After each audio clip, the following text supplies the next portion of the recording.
Now we are towards the end of the advanced Excel program, and before we conclude this, I would like to throw some light on the form controls in Excel.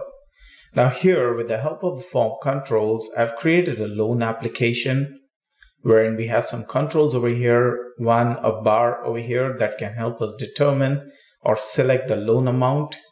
Now, depending on whatever I select over here, you can see that the loan amount over here will change. For example, I change till here and we see the loan amount to 6,504. Moving on, I take it to the max, and the max available loan amount is 30,000. Now, loan period is of 2 years. Well, in case if I'm not happy with 2 years, maybe that's too short time for me to pay back, then I would want to increase it. I click on this. This is a spinner. And I click on this and increase it to the duration I require. Moving on, just like I can select the loan amount range, I can also select the interest rate. Here we have the interest rate rounded up. So the max interest rate that I can go for is 15%. That's ridiculously high, but still nevertheless. That's quite high, but depending on the regions, that might still be a norm. For now, let me assume the interest rate to be at around 5%, or let's say 6%. Now, payment option here, I select monthly or bi-monthly, quarterly. Now, when I say bi-monthly, that means I'll be paying once every 2 months. So here, as of now, it's selected to bi-monthly. Now, if I'm selecting bi-monthly, that means once in 2 months. That means in a year, I would pay 6 installments. So number of installments has automatically been taken care of. Now, if I select quarterly, that means once in 3 months or 4 times in a year. So I click on this quarterly. You can see quarterly selected and 4 automatically populating here. It's quite an automated one. Now, different states have different taxes as well. Now, we are assuming certain tax rates. Now, that's fictitious over here. So let's say we are at California and the charges or the state charges is 1.5% on the loan amount. Now let's say if it was Florida. For Florida, it's 0.5%. The state charges on the loan amount, and we can see the charges on loan over here, the amount, $150. Now what if I select, let's say, New York?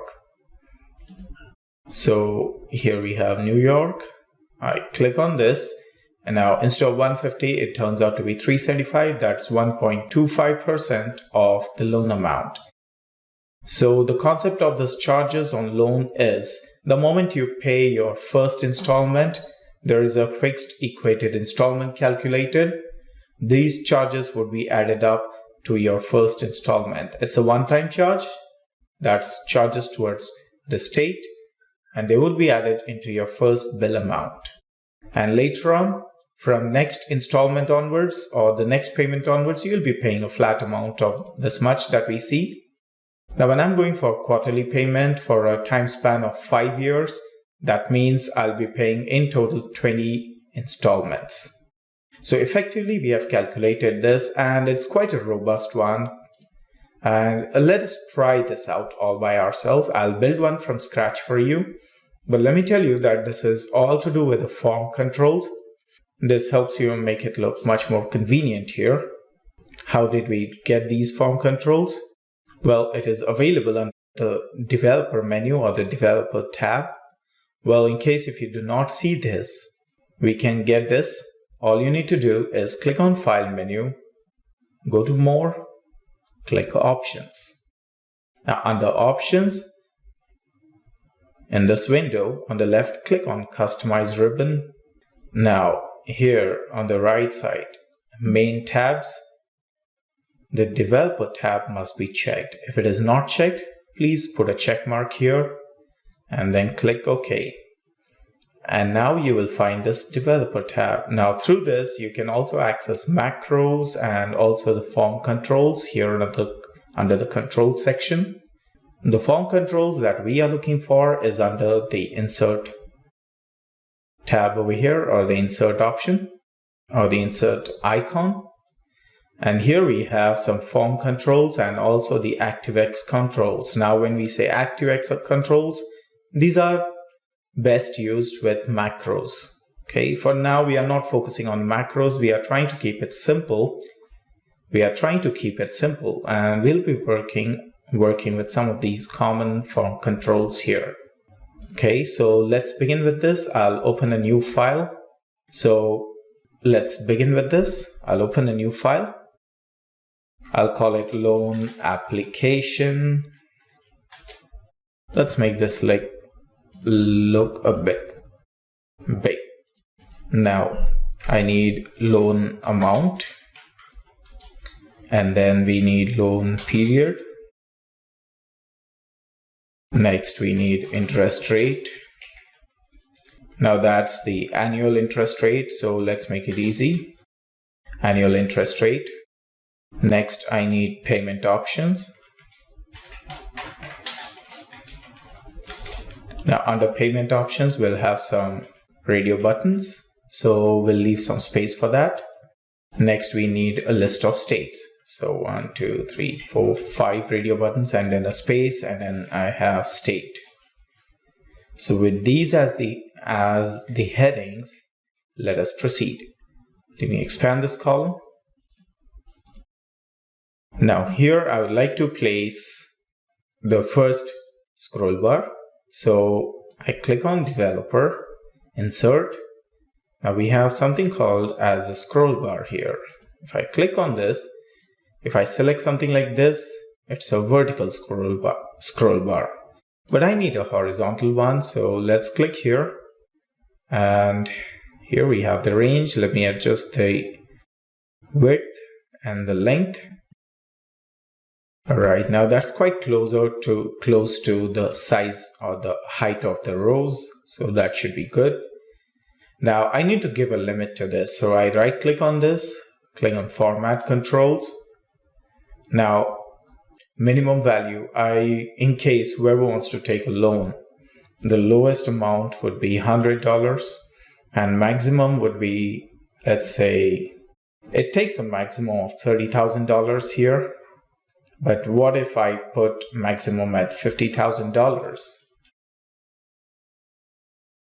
And pay change at 10, that means every time I click somewhere between the bar, it will increase by 10. But I don't want it to increase by 10, but rather increase by 1,000. Cell linkage. Now whatever you select, the value should be visible somewhere, right? So I click on this cell linkage. I'll select, okay, I'll have all my cell linkings in column G to maintain uniformity. I click here. Now we do have some more tabs here. That's the size, and see, scroll value must be between 0 and 30,000. So it does not allow any value beyond 30,000. So let's change this to 30,000, and we'll still keep the minimum value at 100. That's absolutely fine. Now moving on, we have some more tabs over here like size, protection, properties, whether you want to move it but don't size, or move the control but do not want to size with cells, or don't move or size with cells. That means as the cells shrink or expand, automatically adjust the size of these controls. Well, we are allowing it to move but not change its size. Alternate text, well, in case if you want to. Generally we don't use these. I mean, the need does not arise for us to come back over here and make the changes unless in certain exception situations. So this is the area where we mostly focus on the control part. Once we have defined the upper limit, lower limit, and the cell linkage, we click OK, and you see the minimum value is 100. If I click aside, this bar is now active. Every time I click, you see it just increments by 1. But if I click anywhere like this, it increments by 1,000. Right? So each click on the upper and lower part of this bar will only increment by 1. And if you click anywhere in the middle, it will increase or decrease by 1,000. Well, you can also freely drag and drop this. Now next, let's say I'm taking a loan of 30,000. Now loan period. Now loan period, again, I can have a similar bar, but we are testing out different controls within the form section. So here we have something called as a spinner or a spin button. I select this. Now this can only be a vertical spin button, something like this. Here we have this. Now I do not want it to be so big, so let me shrink this to this much. This should be fine enough. And if I right click on it and select form control, here again we have the minimum value and maximum value to define. So minimum value is 0. Okay, now here we'll be defining the loan period in terms of years. So maximum value would be, let's say, 20 years. I will not be giving loan to anyone beyond 20 years. Cell linkage, whatever value, it should come from this tool or this control. It should be visible here. Let's click. Now it appears blank, but if you click here, you see first, and you go down, scroll down, or press the down arrow, nothing happens. The lower limit is set to 0. It will not allow you to set the value beyond 0. The minimum is 0. And let's check on the upper limit. Well, it's stuck at 20. That's what I've defined. Let's say it's a 20-year loan. Or for convenience, for now, let's call it as a 5-year loan for ease of calculations and testing purpose. Now, annual interest rate again will have a bar like this, but this time for the purpose of interest rate. So again, under interest, we have the scroll bar, and here we go. Well, in case if I'm not happy with the size, I might just want to adjust the width and the length of this again. Now, if I want to adjust the width, but I don't see the buttons or the plotting dots on the side, I would just expand or increase the height such that those dots are visible and I can resize the control accordingly. The moment the width is adjusted, I'll bring it back to the smaller height that fits within the row. Great, we have the control. Right click on it, click on format control. Now the maximum value, we are talking about the interest rate here. So now it totally depends on when and where are you using. Rather, I would say it totally depends on where you're using. Now, if you're going by the federal rates, the language of how the economists talk, then they would generally talk in the form of basis points. 100 basis points makes 1%. So here, for example, I would say minimum value as 0, maximum value, let's say it's 15% is the maximum interest that's most likely chargeable.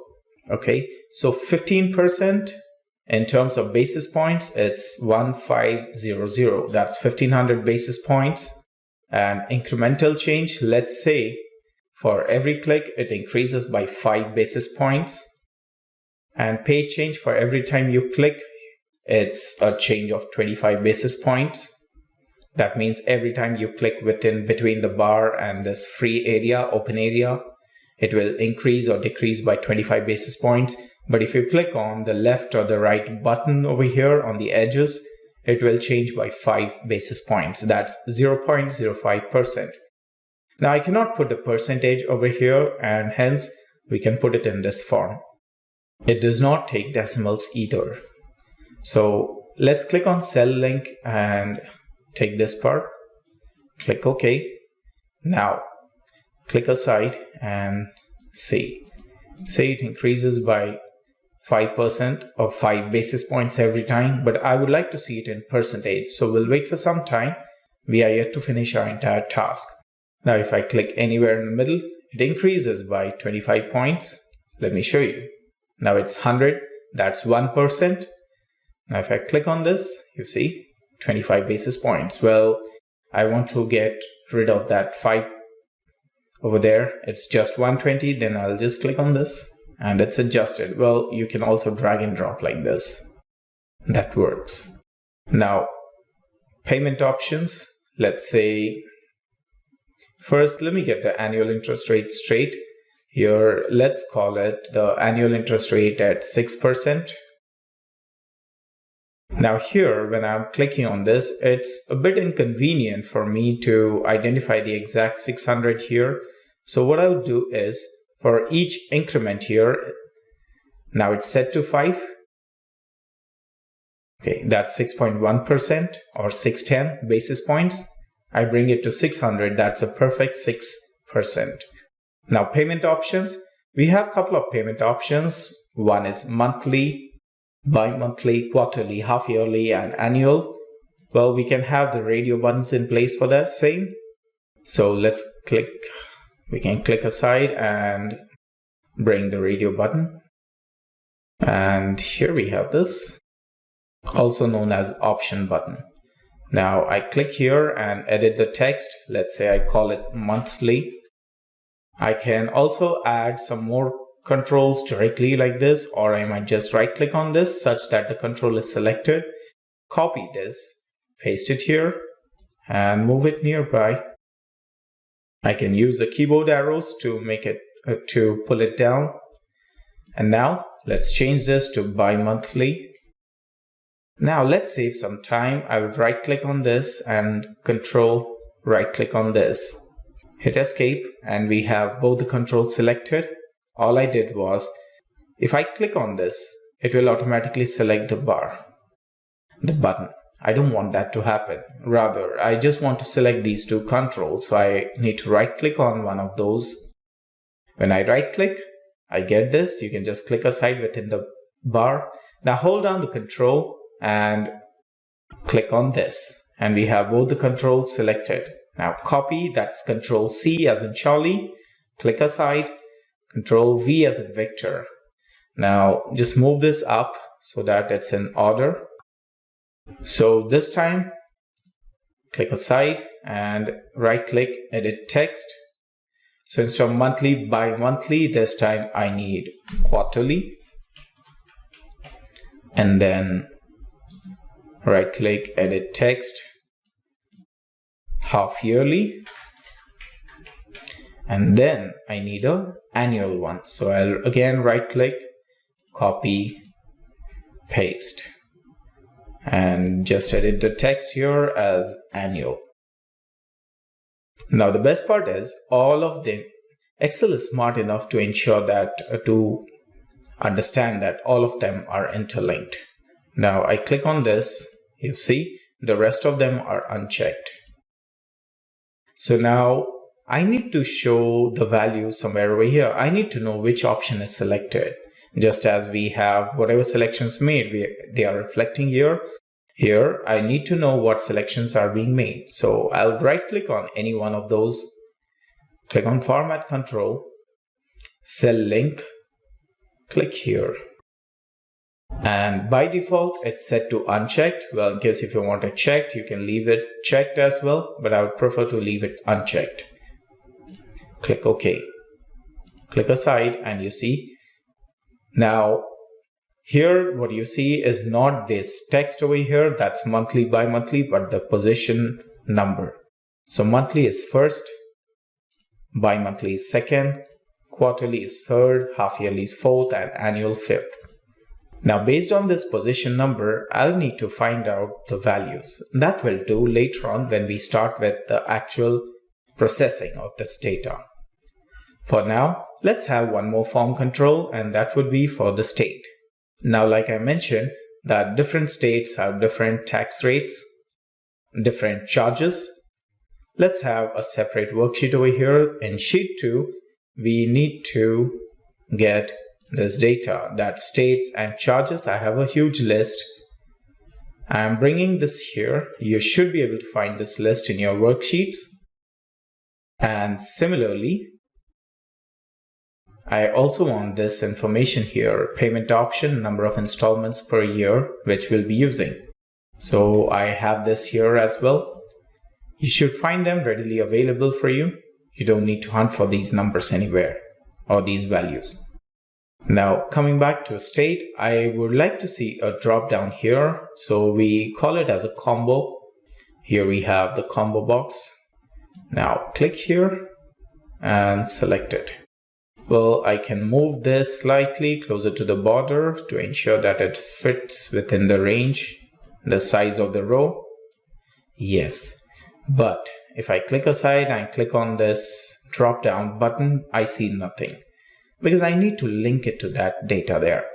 So right click, form control, input range. Now here is where we need to link to that data.